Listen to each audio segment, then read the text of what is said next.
আসসালামু আলাইকুম বন্ধুরা, আনায়া রান্নাঘরে স্বাগতম। আজ রান্নাঘরে তৈরি হচ্ছে একদম দেশি গ্রামের গন্ধ মাখা রেসিপি, লাউ শাকের ডাঁটা দিয়ে মাছের মাথা। লাউ শাকের মোলায়েম স্বাদ আর মাছের মাথার ঝাঁঝ মিলিয়ে এমন এক দারুণ টেস্ট, যেটা খেলে মনে হবে এটাই তো আসল বাংলার রান্না। চলুন তবে তৈরি করি আজকে। এখানে আমরা লাউ শাকটা কেটে নিয়ে এসেছি, এটাকে এখন ভালোভাবে বেছে নেব। দেখুন লাউ শাকটাকে ছোট ছোট করে কেটে নিয়েছি, একটা আলু দিয়ে দিয়েছি। এখানে সিদ্ধ করতে দিয়ে দেব লবণ, হলুদ আর একটু জল, বেশি জল দেওয়া যাবে না। এটাকে এখন উপর নিচে করে সেদ্ধ করতে দিয়ে দেবো। এখানে মাছের মাথাটাকে আমরা ভালো করে ভেজে নিয়েছি।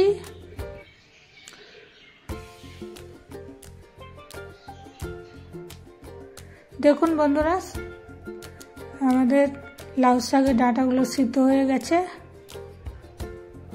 এখানে কড়াইয়ে তেল, শুকনো লঙ্কা, জিরে, সরিষার তেল দিয়ে দিবেন, পেঁয়াজ কুচি, রসুন কুচি,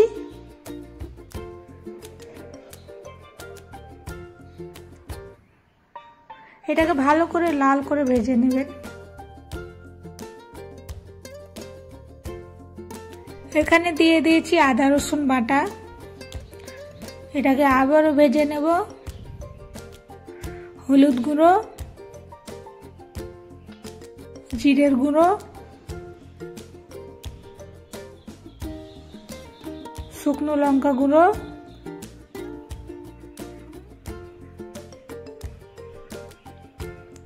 আর পরিমাণ মতন লবণ।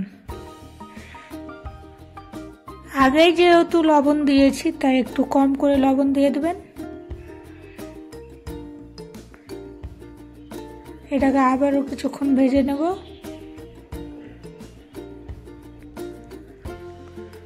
দেখতে পাচ্ছেন তেল ছেড়ে দিয়েছে, এতে এখন মাছটা দিয়ে দিলাম।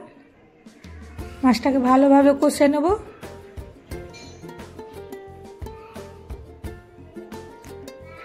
মাছগুলোকে হালকা করে ভেঙে দিবেন, মাছটা যাতে না লেগে যায় তাই একটু জল দিয়ে দিবেন হালকা করে।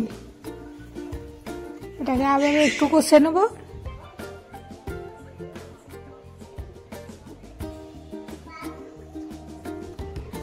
এতে এবার সেদ্ধ করা ডাঁটাগুলো দিয়ে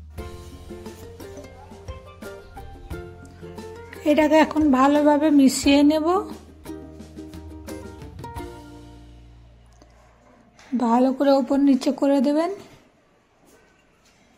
এটা খেতে অনেক টেস্টি, একেবারে নতুন একটা রেসিপি। সবাই অবশ্যই এইভাবে ট্রাই করে দেখবেন, এটা খেতে অনেক মজা। এটাকে এখন কিছুক্ষণ কষে নেব। অবশ্যই ঢেকে ঢেকে কষে নেবেন।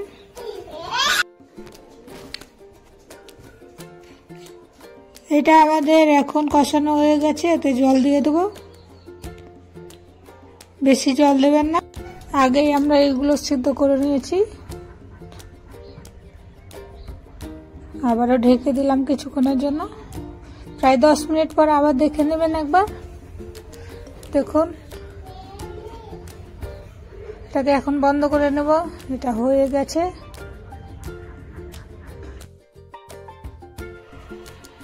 দেখুন বন্ধুরা কি সুন্দর কালারটা এসছে। অবশ্যই সবাই একবার রান্না করে দেখবেন। এই দেখুন কি লোভনীয় দেখতে।